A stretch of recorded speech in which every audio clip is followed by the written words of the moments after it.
I believe most of us have a split self. So what I mean by that is we have a self that wants to grow and we have a self that doesn't want to grow. We have a sick self and we have a healthy self. So when it comes to change, no matter how rigid we are or how psychotic we may be, even if we seem to be completely resistant and completely rigid about change, there is still a part of us, however small, that wants to grow, that likes change, that wants to transform, that is attracted to the new and the unknown.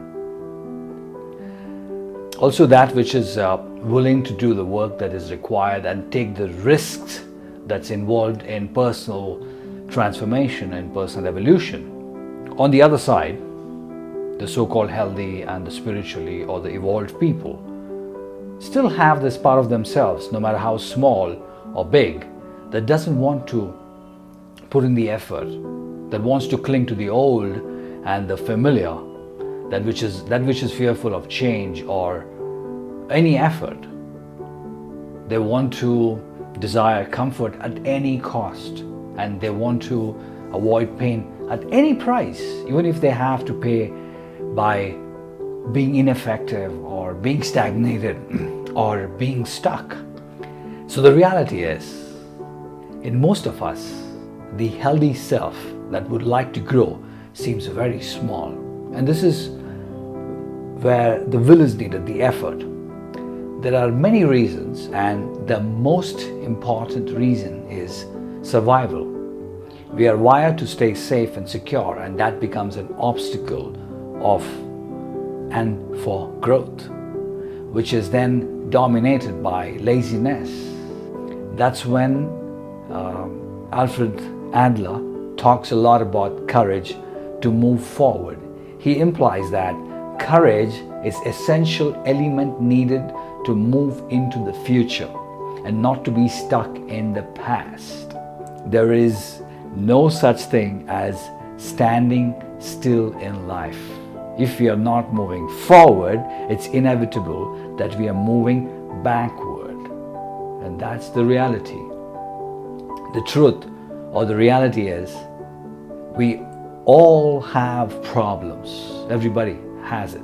But it's interesting to see some people who identify a problem in their life and they decide they want to change themselves no matter what. Whereas a lot of people don't seem to be able to take positive steps to change themselves, even though they have identified the problem, but they're not willing to do that. They choose to ignore it and live with this burden, and this problem only gets bigger as time goes by. So now the obvious question that you may have is why some people are not willing to change.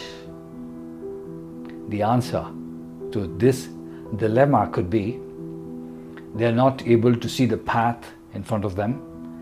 They might have grown up feeling unloved and unaccepted, which could be a huge emotional problem, and motivation is connected with emotion. Maybe they are engaging in self-destructive or damaging life patterns that has become an identity of who they are. And this identity has become a way they seek attention from others.